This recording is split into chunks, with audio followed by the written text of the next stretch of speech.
जय श्री राम। जैसा कि हम जानते हैं देवगुरु बृहस्पति जो कि 22 अप्रैल 2023 से मेष राशि में गोचर करेंगे। तो देवगुरु बृहस्पति का ये जो गोचर है ये 12 राशियों के लिए कैसा रहेगा, क्या क्या परिणाम लेकर आने वाला है। क्योंकि हम सब जानते हैं देवगुरु बृहस्पति जो कि प्रॉस्पेरिटी के लक के कारक हैं और इनकी जो दृष्टियाँ हैं स्पेशली 5वीं और 9वीं काफ़ी अमृत तुल्य है।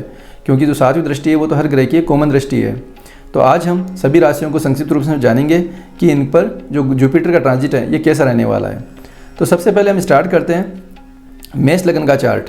मेष लगन का जो चार्ट होता है वो 1 नंबर से स्टार्ट होता है और यदि बाय डिफ़ॉल्ट चंद्रमा 1 नंबर में है तो उसे हम मेष राशि ही मानते हैं।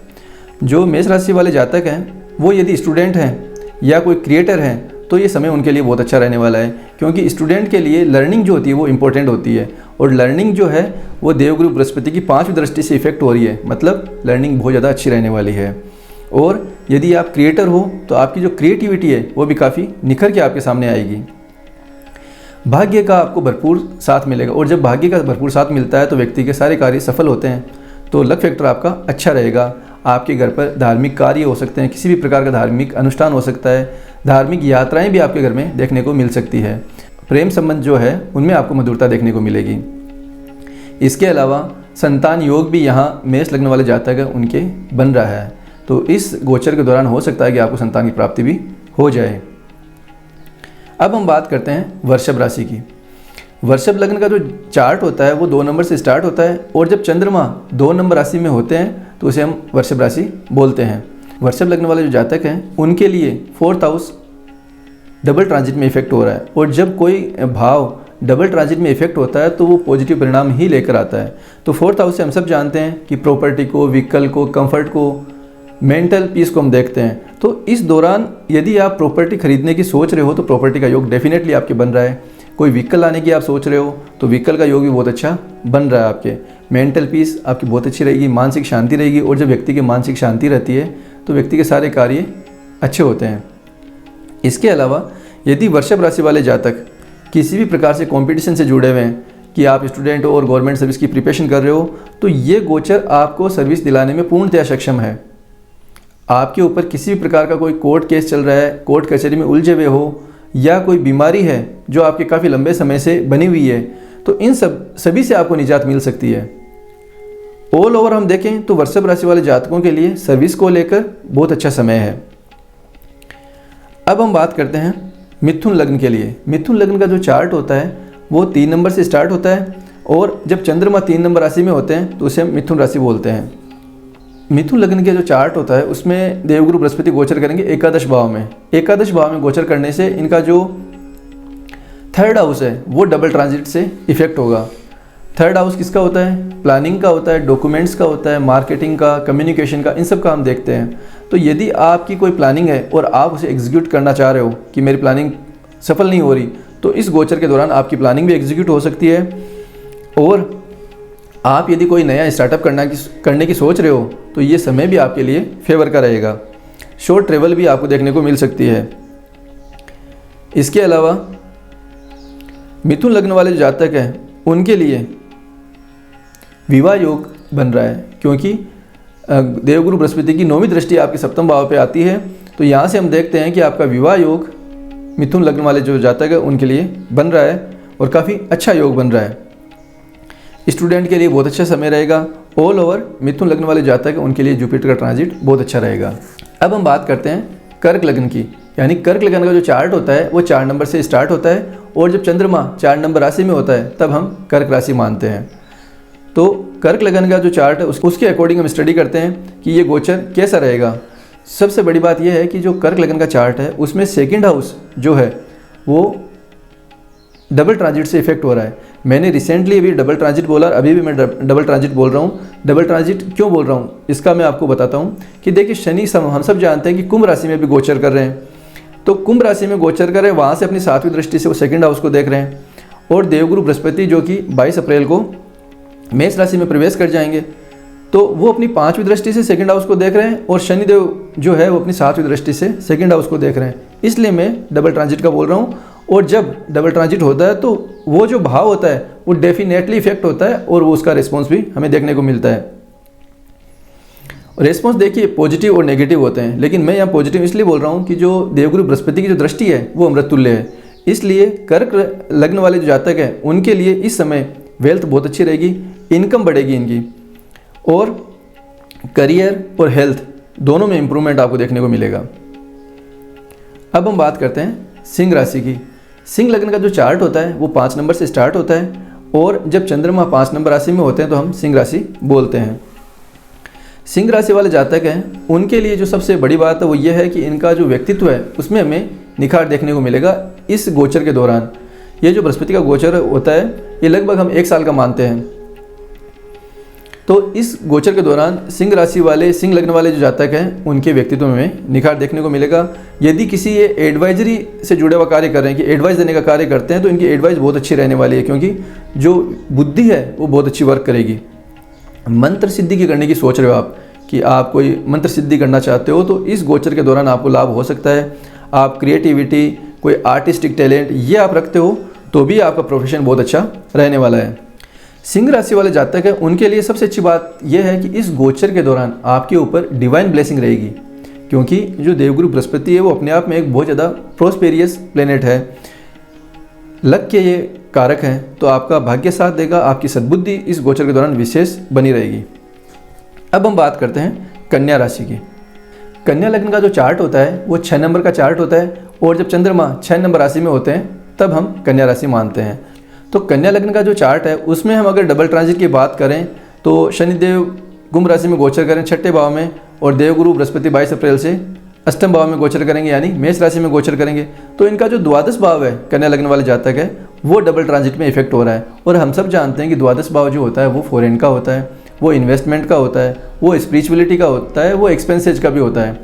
तो यदि कन्या राशि वाले या कन्या लग्न वाले जो जातक हैं वो फॉरेन जाने की सोच रहे हैं, विदेश में कार्य करने की सोच रहे हैं, और उनके किसी प्रकार की रुकावट आ रही थी, तो इस गोचर के दौरान आपका कार्य सिद्ध होगा।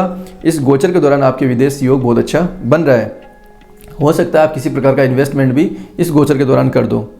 आपकी इनकम भी बहुत अच्छी रहेगी, और लग्जरी, कंफर्ट, इस प्रकार का आप कोई भी आइटम घर में खरीद सकते हो। इवन व्हीकल भी लाने का योग बन रहा है। मानसिक शांति बहुत अच्छी रहेगी आपकी इस गोचर के दौरान। अब हम बात करते हैं तुला लग्न की। तुला लग्न का जो चार्ट होता है वो 7 नंबर से स्टार्ट होता है, और जब चंद्रमा 7 नंबर राशि में होते हैं तो हम तुला राशि मानते हैं। तुला लग्न के चार्ट में देवगुरु बृहस्पति 7वें भाव में गोचर करेंगे, और हम बात करते हैं डबल ट्रांजिट की। डबल ट्रांजिट की बात बार बार इसलिए कर रहे हैं क्योंकि देखिए जब डबल ट्रांजिट में कोई भाव इफेक्ट करता है तो उसके पॉजिटिव परिणाम हमें देखने को मिलते हैं। और तुला राशि वाले जातक हैं, तुला लग्न वाले जातक हैं, उनके लिए तो बहुत ज़्यादा पॉजिटिव है, क्योंकि सबसे जो हमारा कुंडली में भाव होता है एकादश भाव, इच्छा पूर्ति का भाव, गेंस का, लाभ का, वो डबल ट्रांजिट में इफेक्ट हो रहा है। तो तुला लग्न वाले जो जातक हैं उनके लिए ये गोचर बहुत ज़्यादा शुभ रहने वाला है। उनकी इच्छा पूर्ति होगी, उनको गेंस मिलेंगे, उनको लाभ होंगे। इसके अलावा 3rd हाउस 9th एस्पेक्ट से इफेक्ट हो रहा है, तो आपकी प्लानिंग, डॉक्यूमेंट से जुड़ा हुआ कोई कार्य अटक रहा है तो वो डेफिनेटली सक्सेस होगा।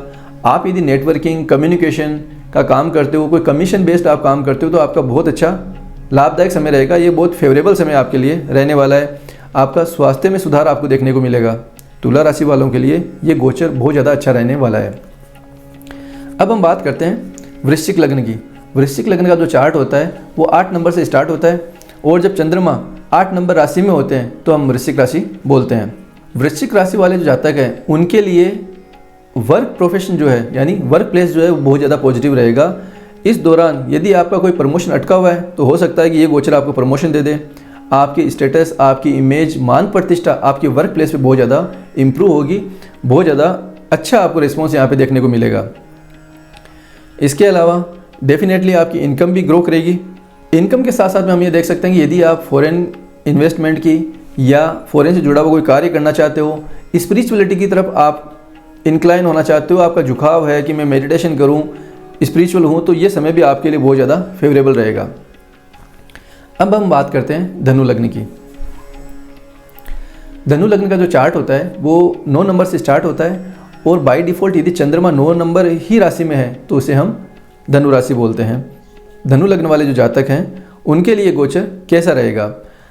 देवगुरु बृहस्पति जो है वो स्वयं भाग्य के कारक हैं, वो प्रोस्पेरिटी के कारक हैं, और धनु लग्न का चार्ट उसके अकॉर्डिंग ये 5 नंबर 5वें भाव में गोचर करेंगे, और वहाँ से 5वीं दृष्टि से 9वें भाव यानी भाग्य के भाव को देख रहे हैं। तो डेफिनेटली जो धनु लग्न वाले जातक हैं उनके लिए भाग्य का बहुत ज़्यादा प्रबल रहेगा, भाग्य इनका स्ट्रांगली आपका साथ देगा। धार्मिक कार्य होना, धार्मिक अनुष्ठान होना, धार्मिक यात्राएं आप कर सकते हो और हायर स्टडी के लिए आपका ये फेवर करेगा इस समय। इस गोचर के दौरान यदि आपको हायर स्टडी से जुड़ना चाहते हो तो ये समय आपके पक्ष का रहेगा। संतान योग बन रहा है आपका इस गोचर के दौरान, स्टडी बहुत अच्छी रहेगी आपकी। अब हम बात करते हैं मकर लगन की। मकर लगन का जो चार्ट होता है वो 10 नंबर से स्टार्ट होता है और बाय डिफ़ॉल्ट यदि चंद्रमा 10 नंबर राशि में है तो इसे हम मकर राशि बोलते हैं। तो मकर लगन वाले जातक हैं उनके लिए जुपिटर का जो ट्रांजिट है ये कैसा रहेगा, इनके लिए कौन कौन से हाउस एक्टिव होंगे और कैसे परिणाम लेकर आएंगे। देखिए, इनका जो डबल ट्रांजिट से इफेक्ट हो रहा है वो हो रहा है अष्टम भाव, क्योंकि मकर लगने वाले जातक है उनके 4th हाउस में जुपिटर ट्रांजिट करेगा और वहाँ से 5th हाउस अपनी 5वीं दृष्टि से अष्टम भाव को देखेंगे। और सैटर्न ऑलरेडी कुंभ राशि में गोचर कर रहे हैं, वो अपनी 7वीं दृष्टि से अष्टम भाव को देख रहे हैं। तो इनका जो 8th हाउस है वो बहुत ज़्यादा एक्टिव होगा। अब उसके परिणाम क्या रह सकते हैं कि इनको इनहेरिटेंस प्रॉपर्टी मिल सकती है, अचानक धन लाभ इनको हो सकता है। वैसे तो अष्टम भाव प्रॉब्लम्स का होता है, लेकिन जुपिटर की जो 5वीं दृष्टि है वो अमृत तुल्य मानी गई है, इसलिए इनको इनहेरिटेंस प्रॉपर्टी मिल सकती है और अचानक धन लाभ भी हो सकता है। इसके अलावा यदि मकर लगन के जो जातक हैं उनका प्रोफेशन टेक्निकल है, सीए है, ऑडिट है, टैक्सेशन है, रिसर्च है, सर्जन है, इनसे जुड़ा हुआ प्रोफेशन है, तो इस दौरान आपका प्रोफेशन बहुत ज़्यादा अच्छा रहने वाला है और पॉजिटिव रिस्पॉन्स आपको देखने को मिलेगा। ऑल ओवर करियर वाइज आपका ये प्रोफेशन, ये जो गोचर है करियर वाइज आपका बहुत अच्छा रहेगा। विदेश का भाव भी आपके 9वीं दृष्टि से एक्टिव हो रहा है, तो विदेश जाने में यदि बाधाएं आ रही है और अब बार बार रुकावटें आ रही है तो वो डेफिनेटली दूर होगी और आपका विदेश जाने का योग भी यहाँ देखने को मिलता है। अब हम बात करते हैं कुंभ लगन की। कुंभ लगन का जो चार्ट होता है वो 11 नंबर से स्टार्ट होता है और जब चंद्रमा 11 नंबर राशि में होते हैं तो उसे हम कुंभ राशि बोलते हैं। तो कुंभ राशि के गोचर के दौरान सबसे जो प्रबल भाव एक्टिव हो रहा है वो हो रहा है सप्तम भाव। सप्तम भाव जब एक्टिव होता है तो व्यक्ति का विवाह योग बनता है और इसके अलावा बिजनेस में यदि व्यक्ति पार्टनरशिप में है तो पार्टनर भी इफेक्ट होता है। तो विवाह का योग बहुत ज़्यादा अच्छा बन रहा है कुंभ लग्न वाले जातकों के लिए। और पार्टनरशिप में यदि किसी भी प्रकार का कोई वाद विवाद चल रहा था तो वहाँ आपको राहत देखने को मिलेगी, पार्टनरशिप आपकी बहुत अच्छी चलने वाली है। और कुंभ लग्न के जो जातक हैं उनके लिए जो एकादश भाव है वो भी 9वीं दृष्टि से एक्टिव हो रहा है। तो कुंभ लग्न के जितने भी जातक हैं उनकी इच्छा पूर्ति यहाँ देखने को मिलेगी, उनको गेन्स होंगे, लाभ होंगे, स्पेशली इस गोचर के दौरान। अब हम बात करते हैं मीन लग्न की। मीन लग्न का जो चार्ट होता है वो 12 नंबर से स्टार्ट होता है और जब चंद्रमा 12 नंबर राशि में होते हैं तब हम मीन राशि मानते हैं। तो मीन लग्न के जो चार्ट है उसमें गोचर करेंगे 2nd हाउस में। 2nd हाउस में जुपिटर गोचर करेंगे और अपनी 5वीं दृष्टि से 6th हाउस को इफेक्ट कर रहे हैं और ये 6th हाउस जो है डबल ट्रांजिट से भी इफेक्ट हो रहा है। इसलिए यदि आप किसी भी प्रकार की सर्विस से जुड़े हुए हो या कंपटीशन में हो कि सर्विस की तैयारी कर रहे हो गवर्नमेंट सर्विस की, तो ये गोचर आपको पूर्णतया सफलता देने में सक्षम है। इस गोचर के दौरान आपकी सरकारी सेवा भी लग सकती है। यदि किसी प्रकार से आपकी बीमारी से आप परेशान हो तो स्वास्थ्य में सुधार आपको देखने को मिल सकता है। कोर्ट कचहरी का कोई इशू चल रहा है, लीगल इशू कोई चल रहा है तो वहाँ से भी आपको राहत देखने को मिल सकती है। आपका जो वर्क प्लेस है जहाँ आप कार्य करते हो वहाँ आपकी मान प्रतिष्ठा, यश कीर्ति, नेम फेम आपकी पॉजिटिव रहेगी। तो आज हमने संक्षिप्त में जो गुरुदेव बृहस्पति का जो ट्रांजिट रहने वाला है 22 अप्रैल 2023 से लगभग 1 साल का, वो 12 राशियों के लिए कैसा रहेगा इससे हमने संक्षिप्त में जाना। आशा करता हूँ ये महत्वपूर्ण जानकारी आपको पसंद आई होगी। आप इसे लाइक और शेयर जरूर करेंगे। तो आगे फिर मिलते हैं, तब तक के लिए जय श्री राम।